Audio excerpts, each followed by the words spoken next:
Ole Miss just had their biggest win as a football program since the 1960s. I will tell you why I'm saying that. This is the Locked On Ole Miss podcast.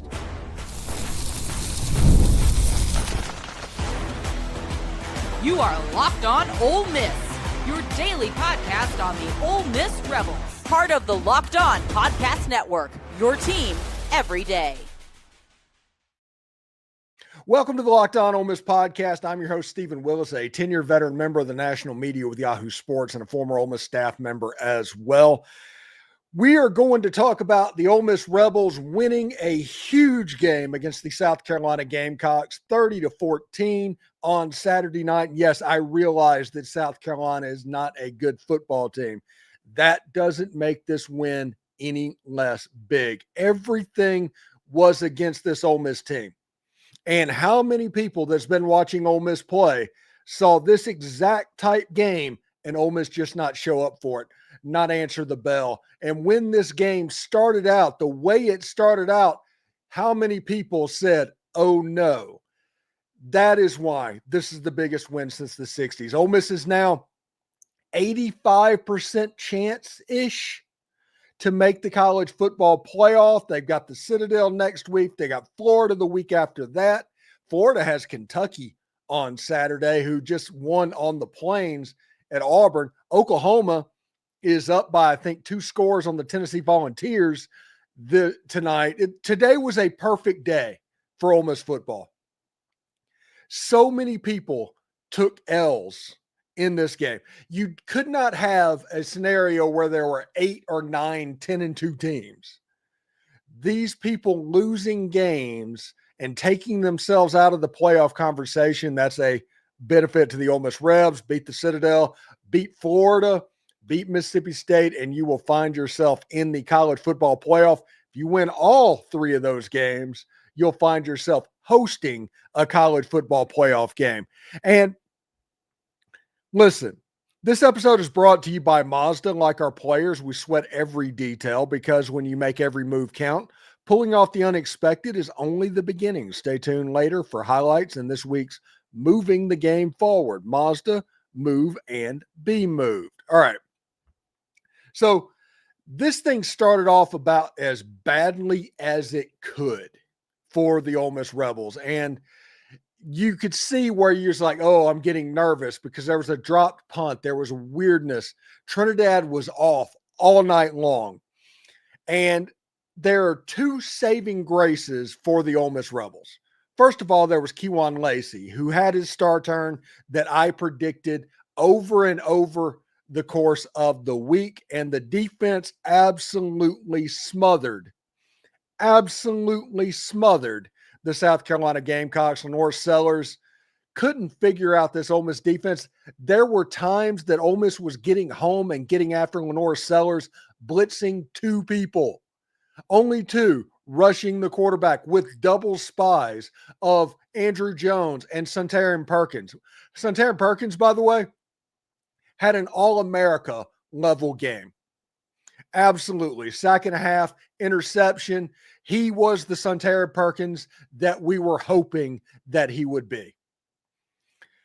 This game, though, was absolutely massive because I referred to this on my show over the course of the week, and people that listen to the show, the everydayers, they can attest to this. You want this game to be like the first play of a 2-minute drive, to where you want to get it off on the good foot, to where you start that drive moving down the field, where you make the play necessary to get everything rolling, and that's exactly what Ole Miss was able to do. 30-14, they covered, and they covered, honestly, fairly easily. South Carolina had 1 deep pass to Nick Harbor. We told you that South Carolina was good for one of those deep passes over the course of the game. Lenore Sellers cannot throw the football consistently. He just can't. He's not a good passer. I don't care what Locked On Gamecocks or anybody else says. Lenore Sellers is not a good football player. He is an excellent athlete, but if you take away his legs, he cannot beat you. And we talked with Chris Gordy about how shorthanded South Carolina was going to be. Now, don't get me wrong. They played hard defensively. They played very hard defensively. And at times were able to bottle up the Ole Miss Rebels. Now, think about the third quarter for Ole Miss in that game. They were able to bottle up Ole Miss, and they scored a touchdown on that first drive, and they had a 17-14 game, and it took a dropped punt for Ole Miss to make it 20-14. The reality is South Carolina didn't have the offensive firepower, and we're going to go over the box score in the second half of the show. Remember, if you want to comment, put where you're commenting from so I can shout that out in the third segment. It's going to come up in about 10 minutes. But Ole Miss is honestly a favorite for the college football playoff at this point. They have like an 85% chance of making it. This game had all the pressure on it, and Ole Miss came out at the early part of the game playing like there was a ton of pressure on it. It wasn't something that they weren't ready to play or anything like that. It was just the pressure was getting to them a little bit. Now that they've played a game in that and they understand the situation, they should relax a little bit more. Against the Citadel, that's a chance to get somebody like Antonio Kite, who didn't play very much, back. It's a chance to rest Patrick Kutas, who injured himself, but he came back in the game. It could be a situation where you see Kutas sit out against the Citadel. And it's a situation to where you can be back to 100% healthy against the Florida Gators. And Ron Roberts and that defense has had Lane Kiffin's number over his time in coaching, either at Auburn or at Florida. I think this is a situation to where Ole Miss, they're going to beat the Citadel. They obviously are. And you can put everything that you have into that Florida game. You don't tell everybody you're game planning for that Florida game, but you put everything you have into that Florida game. Because the goal is going to be 10-1 going to Starkville. That's the goal. 10-1 going to Starkville. Because now with Mississippi State winning today against Arkansas, you have at a minimum a Mississippi State team that is fighting for bowl eligibility coming into that game. That game has a chance to get so weird. It just does. So put everything into that Florida game. Remember, they play at Kentucky next Saturday. It's always bad to get an interim coach team the first game. It's always good to get it the third game because the season's going to start wrapping up in their mind and they're starting to thinking about their future. But this Ole Miss game against South Carolina, poor start. Ole Miss smothered them defensively. We'll go over the stats in just a second. Absolutely smothered the South Carolina Gamecocks. There was not a chance for them to honestly have a chance in this game. There was one deep pass to Nick Harbor and the muff punt to where they had the 15-yard field or something like that. That is what the Ole Miss Rebels were up against defensively. And Pete Golding's unit came through. Honestly, this game reminded me.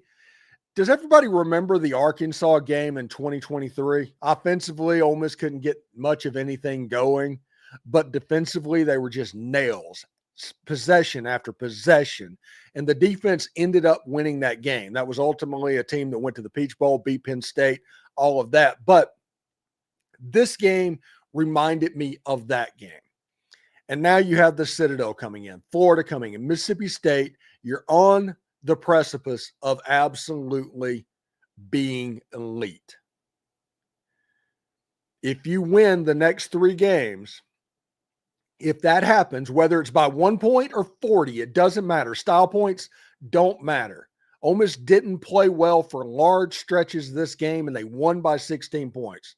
So everything's good. The Citadel, you're going to win that game. The Florida game, they're going to figure out a way to make that dirty. This Ole Miss team usually finds a way to win games like that. Remember, if you're going to comment, we're going to get to you in about, in about 5 minutes, okay? Put where you're commenting from, and we want to shout that out as well. This is a huge night for Ole Miss football. This is potentially the biggest win for the Ole Miss football program since the 1960s because of what it means. Not because of who you played, because of what it means. And that, my friends, is pretty awesome. Pretty awesome indeed. This episode is brought to you by Mazda's Moving the Game Forward. For those who believe it's not just about playing the game, it's about redefining it. There are moments that do more than just put points on the board. They move crowds, move culture, and keep moving the game forward. This week's moment, it was Kewan Lacy's long touchdown run. It was a situation, Ole Miss was up by 2 scores. The game was in hand. It didn't feel like it was, but it was. But if you look at this football game and what it could mean, Kewan Lacy's long touchdown to put it up by 16 points, that ended the game. It was all over at that point. And when you follow what moves you, the unexpected is just the beginning. And just like there's more to every highlight, there's more to every Mazda vehicle. Mazda, move and be moved. Do us a favor, like, subscribe, and comment on the video. Subscribe to the podcast on whichever audio podcatcher you're listening to it on, and give it a 5-star review. It costs absolutely nothing, but it helps keeps this free. Locked On is getting ready to change the game yet again, all in the name of having fun following your team. And don't forget to check out a second listen on the network. Nearly every team, college or pro, is available to you. Now, Ole Miss's defense completely dominated this game. Completely dominated this game. And this is what I mean. For the second straight week, there was 15 or less first downs given. Okay? And Ole Miss was able to hold South Carolina to 15. A couple of those, I think, were right at the very end. Only 50 yards rushing for a unit that was only giving up, I don't know, 2 to 3 rushers at time against the field. 180 yards passing, 230 yards total offense. South Carolina turned it over 3 times. Ole Miss had 19 first downs. The offense did not play well. This is the first game that Trinidad did not throw for 250 yards, but Ole Miss had 258 yards rushing, had 159 yards passing for 417 total. 2 turnovers in the game. They didn't play clean, but Kewan Lacy had a little bit of a star turn in this game. And one thing that you look at, 24 carries, 167 yards, and a touchdown for Kewan Lacy. Trinidad Chambliss had 15 for 59 yards and a touchdown rushing as well. And receiving-wise, only 6 people caught passes. Nobody more than 2 catches. Kewan Lacy had 3 for the game. South Carolina was just, they weren't very good at all. The star of the night was Santarin Perkins, who led the team in tackles with 6 total, 2 solo, had a sack and a half and an interception in this game. And Ole Miss sacked the quarterback and got after the quarterback in this game. They had 8 tackles for loss, 6 sacks in the game on a quarterback that is known for basically keeping dead plays alive with how he could break tackles. Andrew Jones flashed a lot, especially on plays that he was needed. Santarin Perkins, Cam Franklin, Will Eccles. Whiteout Williams had an interception at the very end. This was a very good game by the Ole Miss defense. There was one, I don't know, bust, if you want to look at it, bust, that ended up in a Nick Harbor touchdown, and there was the short field that Lenore Sellers scored on to start the scoring in the game. Ole Miss had a very good day on the offensive side of the ball. Anyway, when we come back, we will look at your comments and what you think about the game, and we should have a lot of fun with that. So stick around for that. You know, it's the weekend. The game just ended. It's time to look back and crown this week's MVP on Who Delivered, powered by DoorDash. Just like you can win every Saturday with DoorDash Streaks, saving more every time you order. These players delivered when it mattered most. Let's break it down. For the Ole Miss Rebels, Santarin Perkins had a sack and a half and an interception on what route to just dismantling the South Carolina Gamecocks. Lenore Sellers looked honestly poor. He was under pressure all night. There was problem with the offensive line. Shane Beamer was yelling at assistant coaches. And just like Santarin Perkins delivered for the Ole Miss Rebels, DoorDash delivers your Saturdays. And with DoorDash Streaks, you can save every Saturday you order. Stack that up all season long. And you can save up to $250, including $100 in DoorDash credits. Order this Saturday and keep the streak alive. Fuel your game day only with DoorDash. Terms apply. The promo period runs through November 18th. And the NBA is back, and there's no better place to get in on the action than FanDuel, the official sports betting partner of the NBA. Even if you missed the start of the game or you want to ride the hot hand, FanDuel has live bets on everything from who will score next to who will lead a fourth quarter comeback. Plus, you can combine your live bets to a same-game parlay for a shot at a bigger payout. It keeps the game exciting, especially when your team is making that late push. Right now, FanDuel is giving new customers $300 in bonus bets when that first $5 bet wins. So head to FanDuel.com, sign up, and play your game with FanDuel, the official sports betting partner of the NBA. All right, let's take your comments real quick. I'm pretty excited. Oklahoma just scored a touchdown with 1:44 left in the fourth quarter to go up 9 points on the Tennessee Volunteers. Looks like Oklahoma is going to take care of the Volunteers on Rocky Top. That's another result that is good news for the Ole Miss Rebels, honestly. So we'll see exactly how that goes. So let's look at what's going on. JC, good gosh, man, $99. We're going to read yours first. JC from Savannah, Georgia, was not super pleased seeing Lane go back to his old antics of going for it on fourth down, but glad we were able to get the win and cover the spread. Thanks for everything you do for this podcast and hope you are doing well. I am doing fantastic, especially since Ole Miss won. The bigger the game is in Lane Kiffin's mind, the more apt he is to do silly things. Tonight it worked. Against Oklahoma, it didn't. It caused Oklahoma to go on a run, but Ole Miss was able to win that game. But against South Carolina, it worked. Now, against the Citadel, call it by the numbers. Against Florida, call it by the numbers. Because if Ole Miss wins the next two games, the Egg Bowl becomes a coronation of sorts. So we'll see exactly how that goes for the Ole Miss Rebels. Yes, I'm Josh, says I like defense. Yes, they dominated this game, absolutely dominated this game. And I'm impressed to see exactly what they look like, honestly. Bryson Joyner says, Hotty Toddy, nasty win is the name of the year for Ole Miss. As long as they're winning, though, I don't think it matters if we're going to be completely honest about it. Just win the game, whether by 1 point or by 40. It does not matter. Grayson Slagle says it was a gutty win during a trap game where they wanted to play spoiler, 1-0. Yes, and it was the first game of this stretch, which was the most important. You can't start going unless you start going, and Ole Miss winning by 16 points and dominating the fourth quarter again. They absolutely dominated the fourth quarter in this game. I think it's important to realize exactly what that means. Andy Brown from Pontotoc. He's proud of the win, but we forgot how to throw the ball at times. Flashbacks of the past.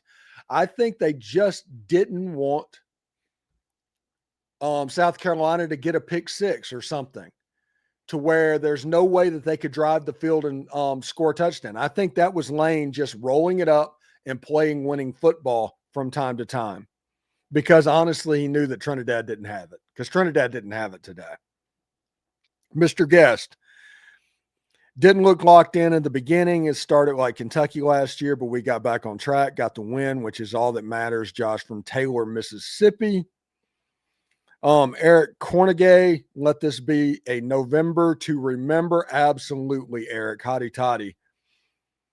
Jason Humphreys says, Stephen, you have been spot on with your points scored. Impressive.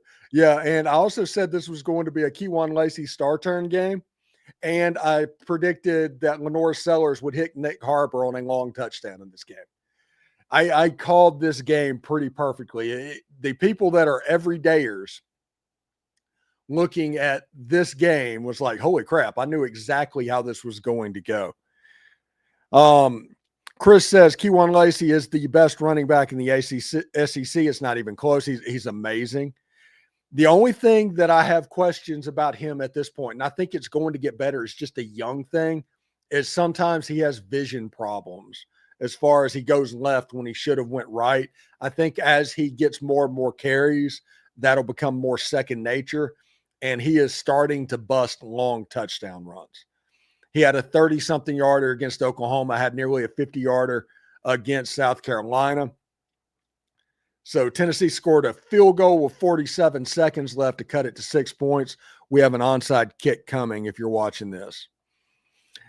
Reverend Hughes says, defense deserves a lot of credit, but the fact is Mike Shula still has a job is baffling. That was bad. That offense is terrible. They're the only offense in the country that has not had a game of over 350 yards this season. Think about that for a second. Not even a game. And we'll see exactly what it looks like. Hadadasa says Trinidad was way off. Yeah, it was not his best game, but everybody has an off game, and Ole Miss won his off game against an SEC foe. That's a positive. Chris, I didn't know if Sellers was overrated or if he's just poorly coached and criminally underutilized. I think that's a little bit of both. That'd be one of those things that you would just say yes. Yeah, I don't know if he's criminally underutilized. Yeah, yes, absolutely. David Gibson from Pensacola, Florida. Thank goodness Sellers couldn't hit the broadside of a barn when under pressure. Yeah, he was awful. He was terrible. Anybody that tried to defend Lenora Sellers after last year's game and tried to talk me into him being a good quarterback does not know football. I don't care if you are a coach talking about it. He is not a good quarterback. That has been proven over 8 quarters, 2 separate years. Mark Walsh, St. Louis, ugly start, great finish. Did Lane think about putting Simmons in? I probably would. No, not even a little bit. Remember, when it comes to Lane Kiffin, Matt Corral threw 6 interceptions and didn't get pulled. Lane's not going to pull a quarterback because of performance. Brent Wills, Sonny P is the best quarterback spy in the country. He's absolutely invaluable to our defense. Absolutely. Tristan, MCM, defense played amazing, really bailed us out. The offensive play calling was terrible, and it would have been, if it would have been better, we'd have won by 30. Yes, Tristan, but that doesn't matter, especially considering you covered. Gil Hanna, Sonny P was balling. Yes, I'm Josh. If Perkins would have had a little space from the receiver, he would have ran all the way back to the field club. Refer back to him playing running back at Raleigh, Mississippi from Amory, Mississippi. KPO start. Number 44 is what we need in our linebacker core, fast and nasty. Absolutely. Chris again says the offensive play calling reminded me of the Washington State game. It's Dothan, Alabama. Marcus Hopkins, the transfer portal this year is going to be lit from Smithdale, Mississippi. Yeah, it's going to be nuts. And if Lane Kiffin stays at Ole Miss, which I fully expect, like he could do something weird, but I expect him to be at Ole Miss. And looking at that, he's going to raid the LSU roster. He's going to raid the Florida roster.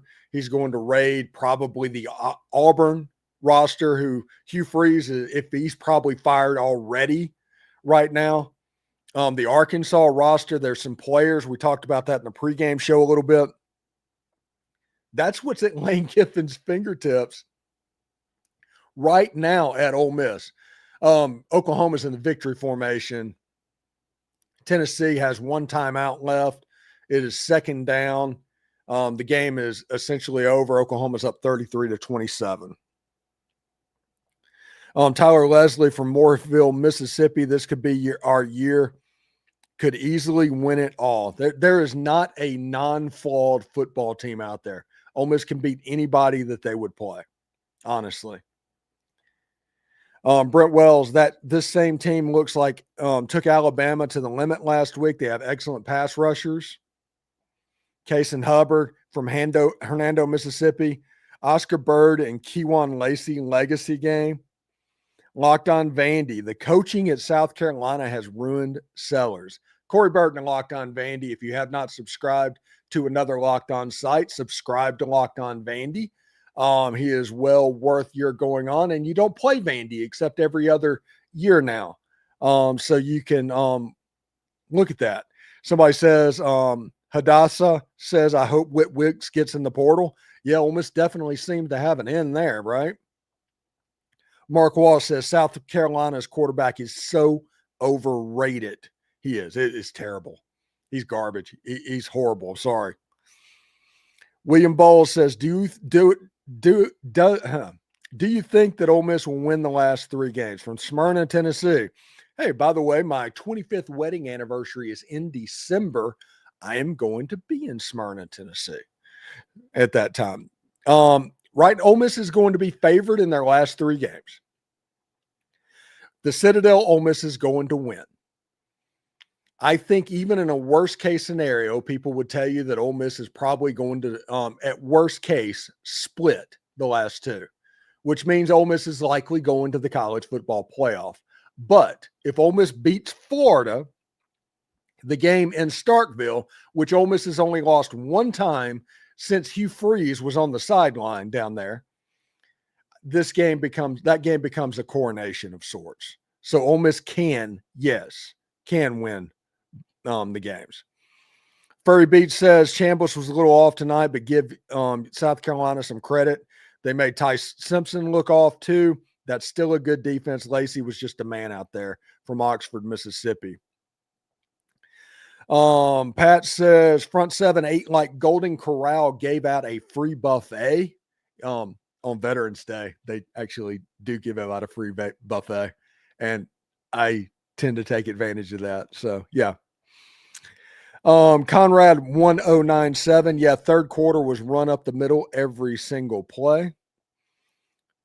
KPU says Perkins just about filled the stat sheet tonight. Yeah, he was the player of the game. He's going to be the locked on player of the game whenever I announce that tomorrow. James Ashmore says from Clarksdale, Mississippi, the offense better play a lot better against Florida or it's going to be a long game. Offense is going to be fine. It's going to be fine. Games don't matter. It doesn't, if you play bad one game, doesn't mean you're going to play bad the next game. Perkins was a 5-star, and you can tell. That was Mark Walsh. You are absolutely correct there. Conrad 1097. Do you think we need Simmons against Florida? Trinidad was off. No, you don't mess with anything at all. Even Austin Simmons' dad would tell you that as well. Tall Time Timbers. Perkins had a day. He's from Pontotoc, Mississippi, by the way. Rick Boyd in South Haven, Mississippi. Love the Rebels. Love your show. Defense was so good. Love to see them get after the quarterback. Go Rebs. This front 7 is growing up.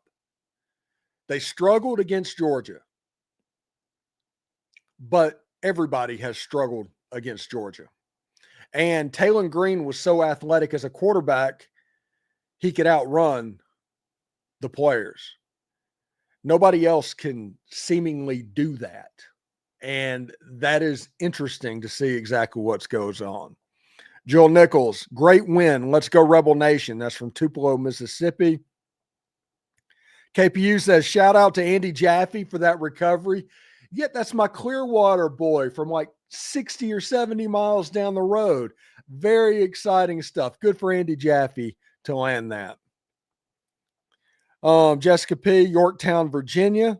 Cool, Yorktown. What are your thoughts on Lane's 4th down calls? Would he and should he make those calls against a ranked team? I think against a ranked team, he needs to play more conservative. I think the moment got to him tonight. Now, they were successful like 3 out of 4 times, but playing the slot machine is always a dangerous thing, especially when playing against a completely overmatched offense. So, yeah. Shout out to Cedric Beavers for stepping in and not missing a beat at corner. Locked On Vandy says, looks like Shane Beamer had an all-time meltdown. First time, long time. Shane Beamer is the most mentally weak coach in the Southeastern Conference, and even weaker than Hugh Freeze. And if you get him upset, he's such an emotional cat, you can affect the game. And about the second quarter of the game, he got really emotional. Gail Hanna says, I don't care if the refs gave us a 15-yard penalty. Love seeing the defense going to the student section after Perk's interception. That's from Olive Branch, Mississippi. Yeah, that was pretty cool. Hayden Tisdale, if our secondary plays like it did tonight against Florida, then we're in for a rude awakening. The secondary gave up 220 yards and a touchdown. They'll be fine. And that was without Ole Miss having their best corner in the game. Andrew Kite didn't play tonight. Isaac Kessler, Steve, great win. Chambliss looks unstoppable. Can't wait to go 1-0 next week from Washington, D.C. Thank you for joining us, Isaac. King on the Throne, biggest win since the 60s as a stretch, but hotty toddy? No, it's not. It's absolutely not. And the reason it's not a stretch is because of what this win means. It's not anything to do with the opponent. South Carolina was garbage. They were terrible. But Ole Miss has lost to garbage teams before. In 2008, after Ole Miss made Tebow cry, they came back and immediately got beat by the South Carolina Gamecocks in a game that you had no business losing. Ole Miss has lost consequential games after a stretch where you play at Georgia and at Oklahoma. And now Ole Miss is 85% probability to make the college football playoff. It was the most consequential win in Ole Miss history since like the 60s because of what it meant. I'm not saying South Carolina was good. I'm not saying that Ole Miss played well. I'm saying winning the game is a major, big step for the Ole Miss Rebels. Brent Wells, we will win out. This team turned a page last week against Oklahoma and put them in a winner mode, which makes me, as an alumnus and fan, feel comfortable and confident in winning culture. I will say this. They win the fourth quarter. They do. Other than that Georgia game, they win the fourth quarter. And Ole Miss has been pretty good in these one-score type games over the course of the season. They usually find a way to win them. Pat says, I love all the Locked On content y'all do. Great job with the squad show. Also, sorry Brandon Lane isn't going to Florida. I don't think Lane's going to Florida. I don't. Blake Glover, Andrew Jones, 100% needs more playing time. He brings so much energy to the defense. S. Davis from Springdale, Arkansas, hotty toddy, great game. I thought Kewan was clutch. This was a Kewan Lacy star turn game.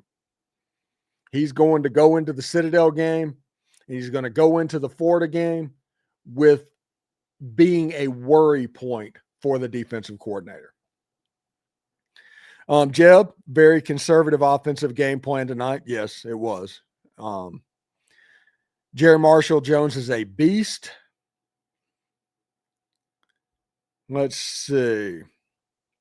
The Houdat Weekly. How about them Rebs? Thank you.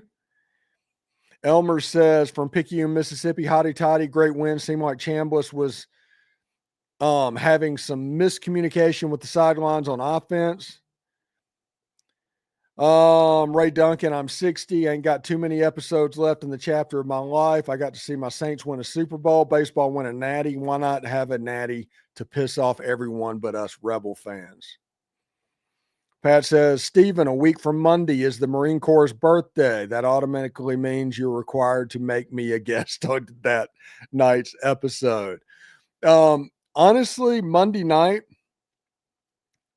that's either going to be John Forcade, okay, or it'll be a basketball reaction show. That'll be that Monday night show. And I'm a big fan of the Marine Corps. They are the Department of the Navy. And, we'll see exactly how it goes. Let's see how we talk about before we get out of here tonight. Bird on the Wall commenting from Cleveland, Mississippi. I love that the coaches told Perkins to go to the stands for the excessive celebration. Great game, Perkins. And Vast Field says, we turned up the heat when it mattered the most. One of the best teams we have ever had. People are saying they want more. Andrew Jones, the helmets were absolutely, yes, the uniforms looked fantastic tonight. Anybody that doesn't like the uniforms just doesn't like the uniforms. So that's going to be about it. If I did not get to your comment, I apologize. Tune into the squad show tomorrow for that reaction. I will try to call that out if I see it as well. So we'll see exactly how that goes. Thank you for making Locked On Ole Miss your go-to source for Ole Miss sports. We pride ourselves on offering the most comprehensive perspectives, which is why we're the front door of Ole Miss. If you don't believe me, Google Ole Miss Podcast and see how much we come up. Don't forget to subscribe, like, and comment. It helps the show, and it is totally free. Your support means the world to us. And thank you for making Locked On Ole Miss your first listen today. For your second listen, check out Locked On SEC. Chris Gordy breaks down the best conference in all of college sports, from the rivalries to the championship and every game in between. Find Locked On SEC on YouTube or wherever you get your podcast. It's part of the Locked On Podcast Network, your team every day. Hotty toddy, big win, everybody. And remember, analytics are just the old English word that means bad football. We'll see you tomorrow.